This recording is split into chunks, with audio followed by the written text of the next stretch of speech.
미국에 와서 알게 된 형법 중에 하나는 형량을 선고하게 되는데 그 죄의 성질에 따라서 유죄의 형량을 계산하여 선고하는 방식이 있다는 것입니다. 그래서 예를 들어 어떤 사람은 징역형을 받는데요, 250년 징역형을 받습니다. 그 사람 250년 산 사람 봤냐?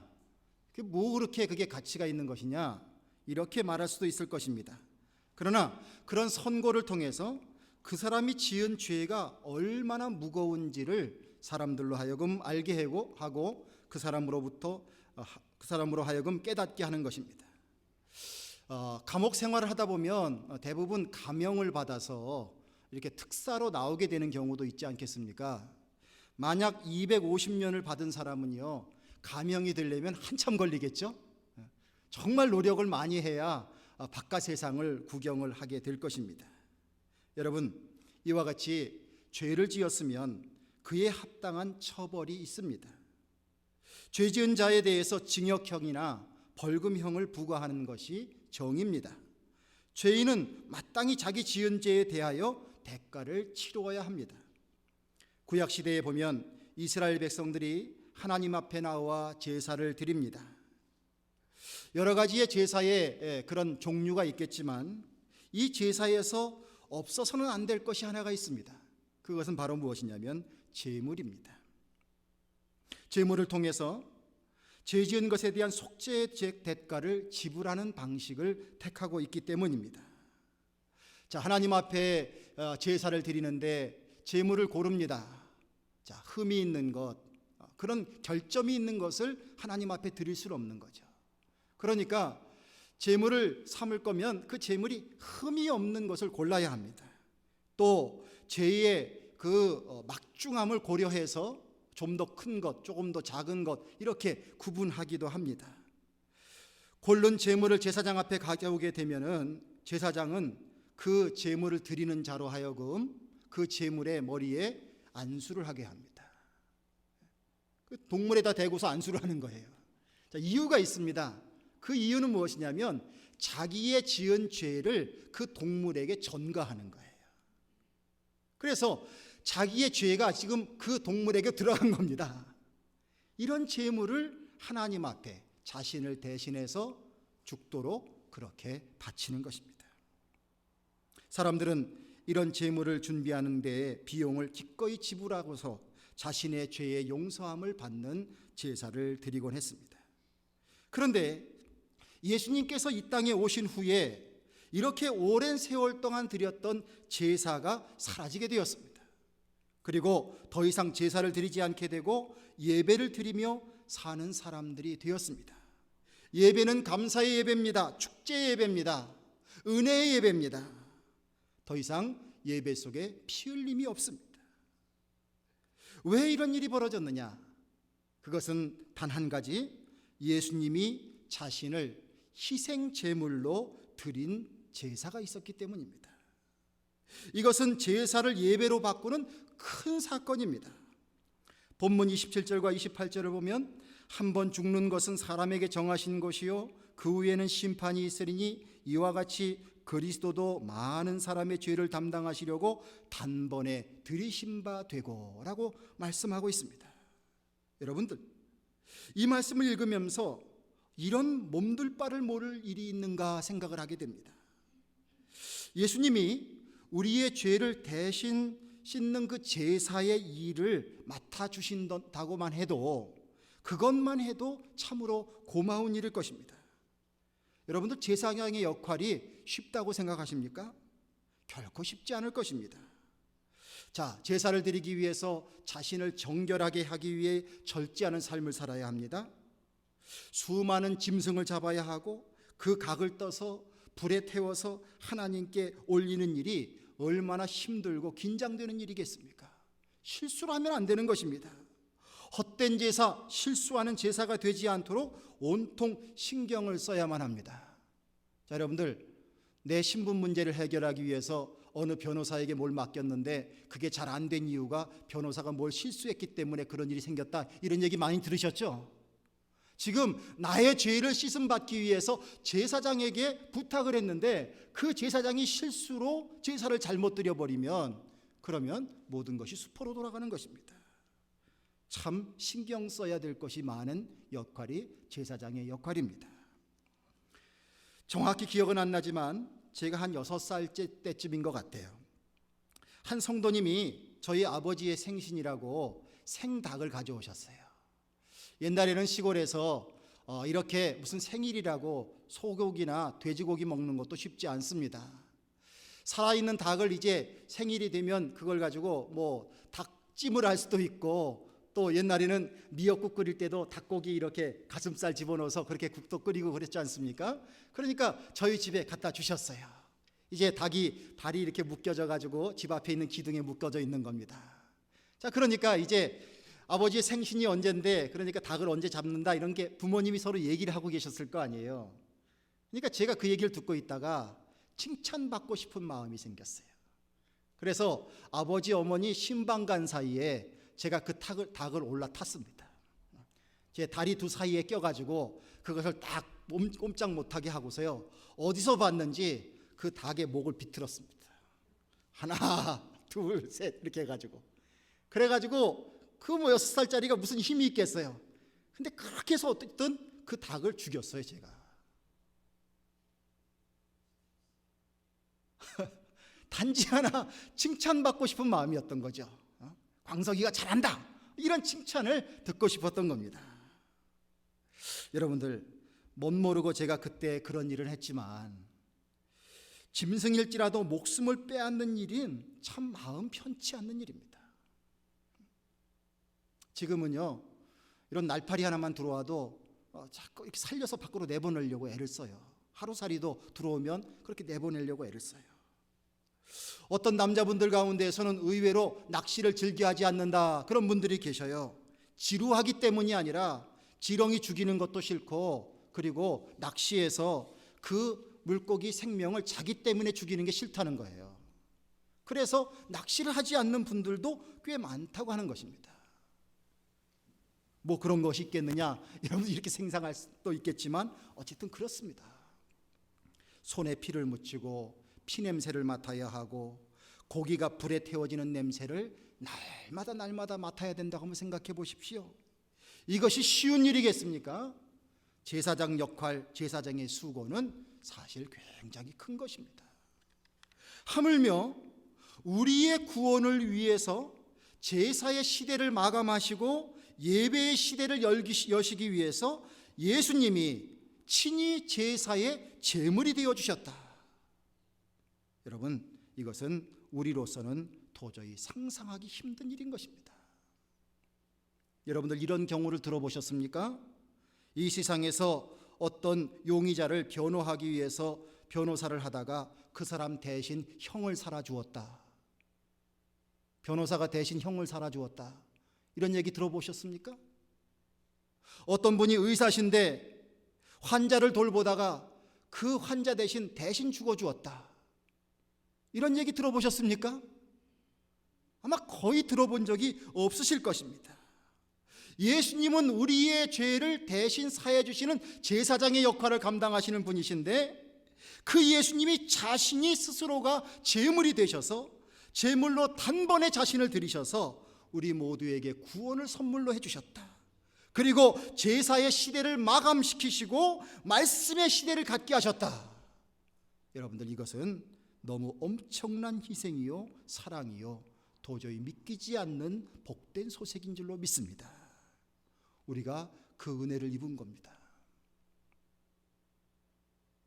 예수님의 이 은혜가 아니면 여러분들 오늘도 저기서 염소 한 마리 끌고 오시느라고 되게 고생하셔야 될지 몰라요. 제가 어렸을 때 염소 끌어봤거든요. 되게 말 안 들어요. 그런 제사의 시대를 아직도 살아야 됐을지 모릅니다. 그런데 우리들에게 예배를 드리고 말씀 속에서 은혜를 나눌 수 있는 그 축복의 시대를 예수님께서 열어주셨다는 거예요.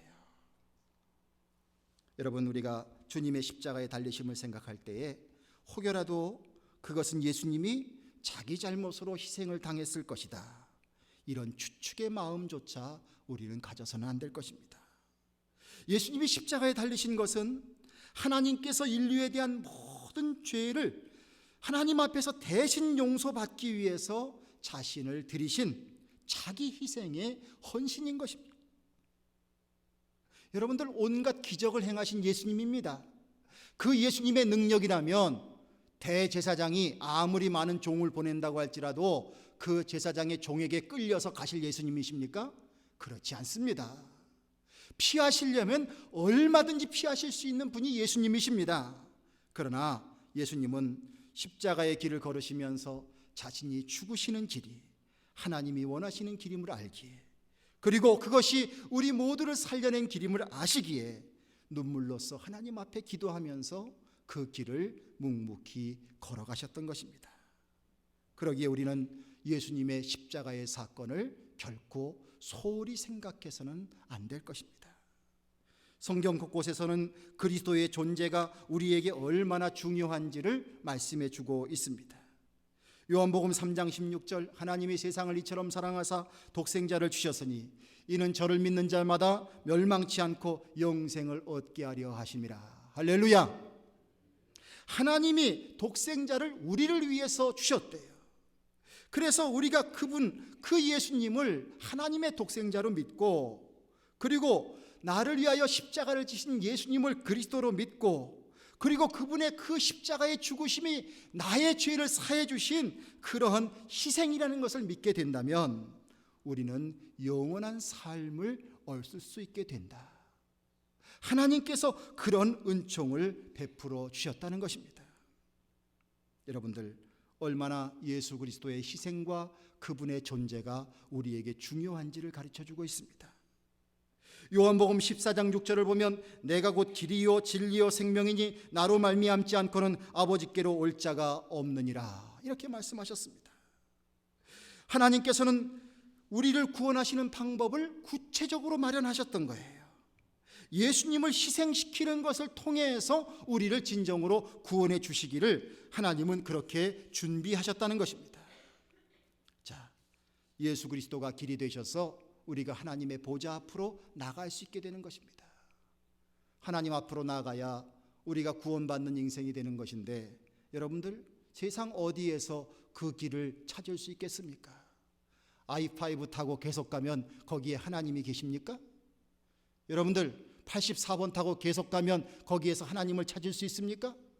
어떤 길을 통해서 우리는 과연 영생할 수 있는 하나님의 보좌 앞으로 나갈 수 있는 길을 찾을 수 있습니까? 그 길을 우리에게 주님께서 예비해 주셨는데 그 길이 바로 예수 그리스도의 길임을 믿으시기를 바랍니다. 얼마나 은혜인지 몰라요. 그리고 그 길을 따라가기만 하면 이것이 확실한 구원의 길이 되기 때문에, 결코 변하지 않는 길이기 때문에 이것이 진리라는 겁니다. 진리는 이랬다 저랬다 하는 것이 진리가 아닙니다. 변하지 않는 것이 진리입니다. 그런데 예수 그리스도를 통해서 우리가 구원받을 수 있는 그 길은 영원히 변치 않는 길이기에 그 길이 바로 진리가 되신다는 것입니다. 여러분들, 우리가 일찍이 예수 그리스도를 통한 이 진리의 길을 발견하게 된 것이 얼마나 하나님의 큰 은혜가 아닌지 알 수가 없습니다.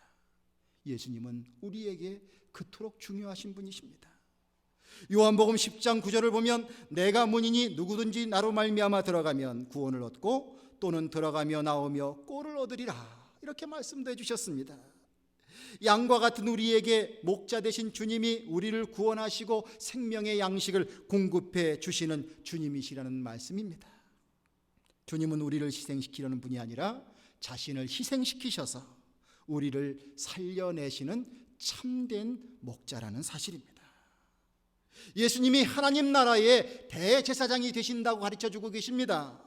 그런데 그 하늘나라의 대제사장이 되시는 것도요, 예수님이 영광을 받으시려고 그런 역할을 하시는 것이 아니라 하나님 앞으로 나갈 수 없는 우리들에게 하나님 앞으로 나갈 수 있는 길을 열어주시기 위해서 친히 하늘나라의 제사장이 되셔서 우리의 모든 허물을 변호하시면서 그렇게 하나님 앞에 설 수 있는 우리가 되게 해 주신다는 사실입니다. 그러기에 우리가 솔직히 예수님의 이런 은혜를 생각하면 우리의 입에는 자나깨나 예수님이 가장 최우선이 되어야 하고, 그리고 예수님의 이름이 가장 귀한 이름이 되어야 될 줄로 믿습니다.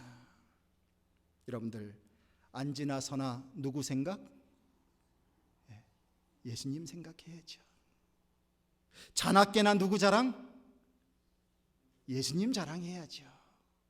자식 자랑보다 예수님을 더 자랑해야 하고, 애인 생각보다 예수님을 더 생각해야 하고, 이것이 진정으로 주님의 은혜를 입는 사람으로서의 성숙되어 나가는 그리스도인의 모습인 줄로 믿습니다. 여러분들의 자랑의 최고가 예수님이 되시길 축원합니다. 여러분들의 생각의 가장 큰 부분이 예수님이 되시길 축원합니다. 은혜를 받은 자들로서 우리가 그렇게 살자고 하는 거예요. 올 들어서 수요 성경 공부를 통해서 십자가의 능력이 무엇인지를 성도님들과 함께 여러 시간 나눈 적이 있습니다. 예수 그리스도의 십자가, 그 십자가는 우리를 구원해 주시는 하나님의 놀라운 사건의 상징이지요. 이 십자가의 능력이 우리 안에 있게 될 때에 그 그리스도의 보혈의 공로를 통해서 우리는 이전에 경험할 수 없었던 많은 은총을 경험하게 됩니다. 예수님의 십자가의 능력은 우리가 무슨 영화나 이런 데서 보는 드라큘라가 나타났을 때 퇴치하는 퇴치물로서의 십자가가 아니고요, 그 십자가라고 하는 것은 그 십자가의 능력이 우리를 송두리째 바꾸어지는 능력으로 나타나게 되는 줄로 믿습니다. 한번 따라 하시길 바랍니다. 부족함을 느끼지 않는 만족하는 삶을 살게 됩니다. 네, 맞습니다. 그리스도의 십자가의 믿음을 우리 안에 간직하게 되면요, 우리는 만족하게 돼요. 자, 여러분들 만족하십니까? 대부분 아내들이 자꾸 남편 바가지를 긁어요. 이게 왜냐하면 만족하지 않기 때문이에요. 잘 좀 했으면 좋겠는데 이게 잘하고 싶어도 잘 안 될 때도 있어요. 그러니까 여러분 너무 많이 이렇게 바가지를 긁지 않으셨으면 좋겠어요. 우리의 삶 속에 우리가 만족하지 못한 갈급함들을 가지고 있어요. 자식에 대해서, 아내에 대해서, 남편에 대해서, 자기 인생에 대해서 만족하지 못해요. 자기 처지에 대해서도 만족하지 못해요. 그렇다고 여러분들 이 세상에 몇 분이나 다 이 만족함을 세상 것으로 채우며 사는 사람이 있겠습니까? 사실은 만족하는 사람 없습니다. 그런데 만족하고 싶어요.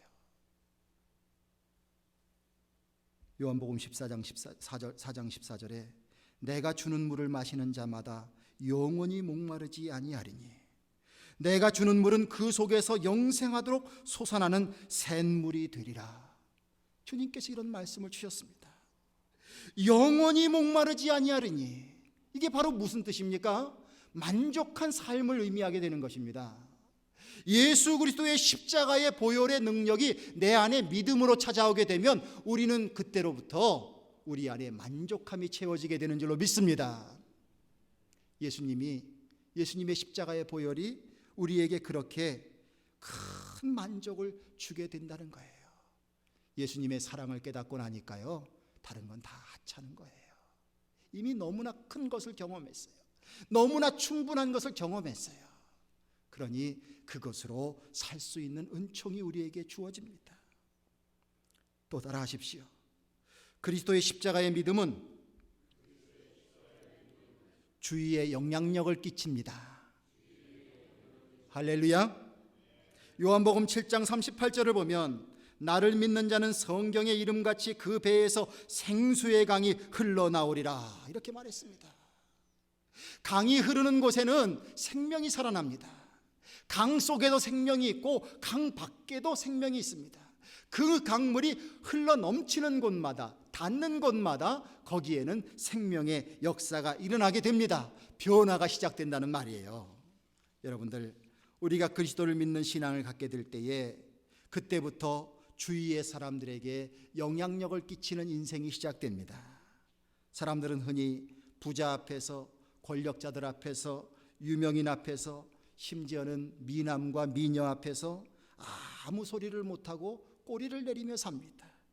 그러면서 그들이 하는 말, 그들의 행동에 울었다, 웃었다 하고 그렇게 남에게 장단을 맞춰 살아가는 그런 우리의 모습들이 있습니다. 그러나 우리에게 십자가의 그 능력이 우리 안에 존재하게 될 때, 예수 그리스도께서 나를 위하여 십자가를 지셨고 그 십자가의 능력을 통해서 우리가 구원받았다고 하는 이 믿음의 확신이 우리 안에 있게 될 때에 우리는 더 이상 세상의 영향을 받는 사람이 아니라 세상에 영향력을 줄 수 있는 우리가 될 줄로 믿습니다. 자, 이 말이 무슨 뜻입니까? 바로 나를 통해서 내 주변이 달라진다는 얘기예요. 나를 통해서 내 주변이 달라지는 거예요. 영향력을 끼치게 되는 거예요. 사람들이 결국은 예수님 믿는 사람이 뭐가 달라도 다르구나, 이런 고백이 가능해지는 것이고요. 그리스도 때문에, 주님을 믿는 그리스도인들 때문에 뭔가 달라지고 점점 좋아진다, 그런 고백이 나올 수 있는 것입니다. 여러분들 이 세상 속에 경찰서를 많이 세워서 세상이 안정되는 그런 나라를 꿈꾸지 마시고 그리스도인 한 사람 더 세워지고 교회가 하나 더 세워짐을 통해서 세상이 평화롭고 더 복된 세상이 되는 것을 꿈꾸시길 간절히 바랍니다. 이것이 우리에게 하나님이 주신 귀한 영향력의 사명입니다. 내게 그것이 주어져 있습니다. 자, 이제 한 주간 나가서 세상 사셔야 될 텐데 나로 인하여 세상이 더욱더 좋아지는 세상을 꿈꾸시고 그런 역할들을 꼭 하시기를 간절히 축원을 드립니다. 그저 여러분들이 계신 곳에 막 자꾸 좀 웃음이 있었으면 좋겠어요. 여러분들이 계신 곳에 살맛 나는 일들이 생겼으면 좋겠어요. 여러분들이 계신 곳에 다른 사람들이 막 소망을 얻었으면 좋겠어요. 하나님께 기도하면서 주님 능력 달라고 한번 기도하시면서 그렇게 말씀을 한번 부딪혀 보십시오. 그래서 한 주간의 삶 가운데에서 여러분들 그런 멋진 삶을 좀 만들어 보셨으면 좋겠어요. 이게 우리들이 해야 될 영향력 있는 삶입니다. 그리스도의 십자가의 능력 내 안에 있게 될 때, 그 믿음이 있게 될 때 우리가 그것이 가능하다는 것입니다. 또 세 번째로는 우리에게 십자가의 신앙이 있으면 한번 따라 하시길 바랍니다. 시험을 이깁니다. 넉넉히 이깁니다. 할렐루야. 자, 여태까지 살아오시면서 시험 몇 번 겪으셨어요? 얼마나 시험을 겪으셨습니까? 제 경험으로는요, 셀 수 없이 겪었던 것 같아요. 바다에 나가면 끊임없이 파도가 치는 것처럼 우리에게 시험이 닥칩니다. 어떤 때는 작은 넘기 쉬운 파도가 밀려오는 것과 같기도 하고, 어떤 때는 너무 커서 내가 과연 저것을 넘을 수 있을까 할 만큼의 큰 시험이 찾아오기도 합니다. 그런데 주님께서 우리들에게 가르쳐 주시는 소망이 있습니다. 로마서 8장 37절을 보면 그러나 이 모든 일에 우리를 사랑하시는 이로 말미암아 넉넉히 이기느니라. 이 얼마나 소망의 말씀입니까? 예수 그리스도의 십자가의 능력, 그것이 내 안에 믿음이 되었을 때에 우리에게 많은 환난과 역경이 있을지라도 그것을 이겨나갈 수 있도록 우리가 시험을 이기는 사람들이 된다고 하는 것입니다. 여러분들, 그리스도인으로 사는 것이 쉽습니까? 어렵습니까? 쉽지 않을 겁니다. 정의롭게 사는 것이 쉽습니까? 어렵습니까? 어려울 것입니다. 사랑을 충분히 하면서 사는 것이 쉽습니까? 어렵습니까? 아마 어려울 것입니다. 때로는 모진 박해를 받고 시험 속에 살아야 될 때가 많이 있을 겁니다. 마음의 작정을 좀 하고 제대로 믿음 가운데에서 멋지게 살아보려고 하면 주위의 사람들이 자꾸 비아냥거릴 것입니다. 네가 언제부터 그랬다고 그러냐, 그렇게 우리를 넘어뜨릴 것입니다. 그러나 여러분들, 이러한 시험 속에서도 우리가 십자가를 믿는 그 믿음과 능력이 있게 되면 어떤 시험이 있을지라도 넉넉히 이기는 성도님들이 될 줄로 믿습니다. 순교자들이 어떻게 순교할 수 있을까를 생각해 보았습니다. 그것은 단 하나, 그리스도의 십자가의 사랑이 얼마나 큰지를 깨닫고 있기 때문일 것입니다. 예수님, 나를 구원하시기 위해서 그 큰 십자가의 사랑을 보여주셨는데 나도 주님의 그 사랑을 힘입어 이 순교의 현장 속에서 피해가지 아니하리라. 이런 마음의 결단이 가능할 것 같아요. 내 목숨을 위협하는 그 큰 모진 시험 속에서 그것을 통과해 나가는 것이 바로 십자가의 신앙 속에 있음을 기억하시고, 여러분들 혹시 지금이라도 시험 속에 계십니까? 우리의 삶 가운데 시험 속에 있는 부분이 계십니까? 십자가의 사랑, 그 십자가의 신앙을 통해서 다 이겨나가게 되시기를 주님의 이름으로 간절히 축원을 드립니다. 십자가의 능력이 있으면 그게 가능하다는 얘기예요. 우리에게 또한 십자가의 신앙이 있게 되면요, 주님은 우리에게 죄를 깨닫게 해줍니다. 어느 날 베드로가 고기를 잡고 있었습니다. 그런데 고기가 안 잡혀요. 고기가 안 잡혀요. 어부였던 베드로가 고기를 못 잡으면요, 그러면 참 그 마음에 상심이 클 거예요. 내가 이것밖에 안 되나, 이런 생각이 들 거예요. 그런데 예수님이 나타나셔서 베드로에게 고기를 많이 잡게 해주셨어요. 얼마나 기쁜 일입니까? 그런데 누가복음 5장 8절을 보면 베드로가 이런 고백을 합니다. 주여, 나를 떠나소서, 나는 죄인이로소이다. 이렇게 고백하고 있습니다. 자기가 최고인 줄 알았어요. 그런데 자기는 실패했어요. 그런데 실패한 그 일을 예수님께서는 이루셨어요. 그 예수님을 대면하고 나니까 예수님이 자기의 속을 다 들여다보는 것 같은 거예요. 그러니까 그 앞에서 몸둘 바를 모르는 겁니다. 여러분들, 십자가의 은혜가 우리 안에 있게 되면요, 우리는 우리 자신을 들여다보게 됩니다. 여러분들은 여러분들 자신을 어떻게 생각하고 계십니까? 근사한 사람이십니까? 아니면 문제가 많으신 사람이십니까? 여러분들 스스로 자신을 어떻게 생각하세요? 혹시 나는 문제가 많아요, 이렇게 대답을 하실 수 있다면 그래도 그리스도의 십자가의 신앙이 그 안에 있어서 자신을 바라보는 그 믿음이 열려져 있다고 생각합니다. 여러분들, 내가 무엇이 문제인지 알아야 개선도 가능하지 않겠습니까? 내 자신이 문제가 있다는 것을 알게 되면 내 자신이 겸손할 수 있게 되는 거예요. 누구를 판단하고 누구를 정죄하기에 앞서서 나 같은 죄인이 누가 뭐가 잘못됐다고 어떻게 말할 수 있겠습니까? 이렇게 겸손할 수 있게 됩니다. 겸손하게 되면 결국은 살 길이 열리게 되는 거예요. 우리가 그리스도의 십자가의 그 능력이 내 안에 있게 될 때에 그 주님의 십자가의 능력은 내 자신의 실체를 다 보게 만듭니다. 내가 남 앞에서는 그럴싸하게 말을 했고 그럴싸하게 행동을 했었어도 내가 얼마나 연약한 사람이었는지, 내가 얼마나 죄를 지은 사람인지, 내가 어떤 문제를 해결받아야 될 사람인지, 나의 연약함을, 그것을 다 알게 된다는 거예요. 왜냐하면 주님께서 나를 바라보고 계시고 그 주님의 능력이 나를 비춰서 내 어느 곳 한 곳도 어두운 곳이 없게 하시기 때문에 나의 모든 연약한 것을 드러낼 수가 있습니다. 그러나 이것은 부끄러운 것이 아닙니다. 나를 고쳐주시는 주님의 능력이 계심을 믿으시기를 바랍니다. 자기 자신을 들이셔서 희생 제물로 드리셔서 하나님 앞에서 씻음 받게 하시고 그리고 하나님 앞에 나를 올려드리는 예수님의 그 권능이 나를 사로잡고 나에게 은총을 베푸신다는 것을 기억하게 된다면 내가 나의 죄를 깨닫게 된다고 하는 것은 얼마나 큰 축복인지 모릅니다. 또 십자가에 대한 믿음이 생기게 되면요, 여러분들, 하나님의 은혜가 믿어지게 됩니다. 찬송가 405장에 나 같은 죄인 살리신 주 은혜 놀라와 잃었던 생명 찾았고 광명을 얻었네. 여러분들, 이런 찬송 부르실 때 마음으로부터 눈물을 흘리십니까?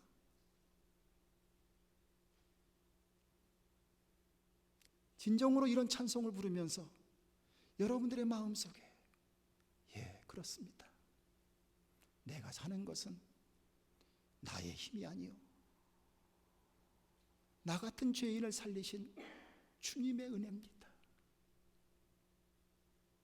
이것을 진정으로 고백하는 신앙을 갖고 계십니까? 그리스도의 십자가의 그 능력이 나로 하여금 내가 사는 것이 내 힘이 아니라 나를 사랑하시고 나를 지켜주시는 주님의 은혜, 하나님의 은혜라고 고백할 수 있도록 우리를 만들어 주시는 것입니다. 한번 저를 따라서 하시길 바랍니다. 모든 것이 하나님의 은혜입니다. 할렐루야. 그냥 입에 바른 소리를 하는 것이 아니라, 나의 의로움을 드러내기 위해서 하는 것이 아니라, 정말 하나님의 은혜 가운데에서 이것을 우리가 깨닫는 거예요. 8절 말씀 속에 우리가 아직 죄인 되었을 때 그리스도께서 우리를 위하여 죽으심으로 하나님께서 우리에 대한 자기의 사랑을 확증하셨느니라. 여러분들, 독생자까지 죽게 하시면서 우리를 건져내신 하나님, 그런 하나님이 우리와 함께 하신다면 우리가 살아가고 있는 이 모든 것은 하나님의 은혜인 줄로 믿습니다. 그러기에 모든 것이 하나님의 은혜입니다. 또 하나님이 주시는 축복입니다. 이렇게 고백할 수 있을 줄로 믿습니다. 장모님에게는 씨암탉이 아깝지 않습니다. 왜냐하면 자기의 사랑하는 딸을 사위에게 건네주었기 때문입니다.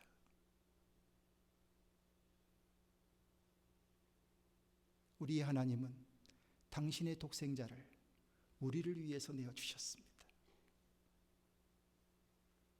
이 하나님의 사랑을 우리가 생각해 보면 하나님은 우리들에게 각양 좋은 것으로 다른 것까지 축복해 주시는 것을 주저하지 않으십니다. 여러분들, 이제 결론의 말씀을 좀 드리고자 합니다. 고린도전서 1장 18절을 보면 십자가의 도가 멸망하는 자들에게는 미련한 것이요 구원을 얻는 우리에게는 하나님의 능력이라, 이렇게 말씀하고 있습니다. 세상은 예수님을 십자가에 못 박아버리면 모든 것이 끝난다, 우리가 이겼다, 이렇게 생각하고 있었습니다. 그러나 그 결과는 사뭇 달랐습니다. 예수 그리스도의 십자가의 죽으심은 실패가 아니라 그것은 곧 우리를 살려내시는 구원이요 승리가 되셨습니다.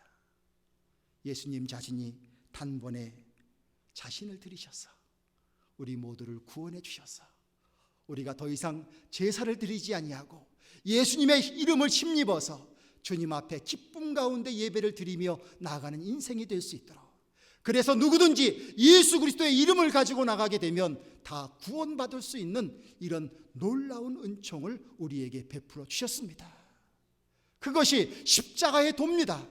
그러기에 멸망하는 자들에게는 그 십자가의 도가 예수님이 실패했다고 여길지 모르겠지만, 믿음을 가진 우리들에게는 그 십자가의 도가 참된 진리가 되고 길이 되고 생명이 되는 줄로 믿습니다. 여러분들, 이 주님의 십자가를 여러분들 꼭 붙잡고 사시길 바랍니다. 우리의 대제사장이신 예수님은 우리를 구원하시기 위해서 반드시 다시 오신다고 하셨어요. 여러분들, 주님 사모하십니까? 그 주님 사모하는 마음으로 내게 그토록 구원의 은총을 베풀어 주시고 우리의 인생의 축복을 약속하신 주님께서 우리와 함께 계시고 우리를 위해서 다시 오신다는 이 말씀을 기대하면서 여러분들 더욱더 믿음으로 내가 무엇이간데, 내가 도대체 무엇이간데 하나님이 이토록 사랑해 주시는지요, 여러분들의 존재의 가치를 하나님의 사랑 안에서 정말 귀중하게 여기시고 함부로 여러분들 몸을 놀리지 마시고 함부로 말하지 마시고 함부로 생각하지 마시고 함부로 아무데 가지 마시고 정말 주님의 은혜 안에서 귀하고 귀한 존재로서 그렇게 주님 안에 쓰임받고 축복받는 성도님들 되시기를 주님의 이름으로 간절히 축원을 드립니다.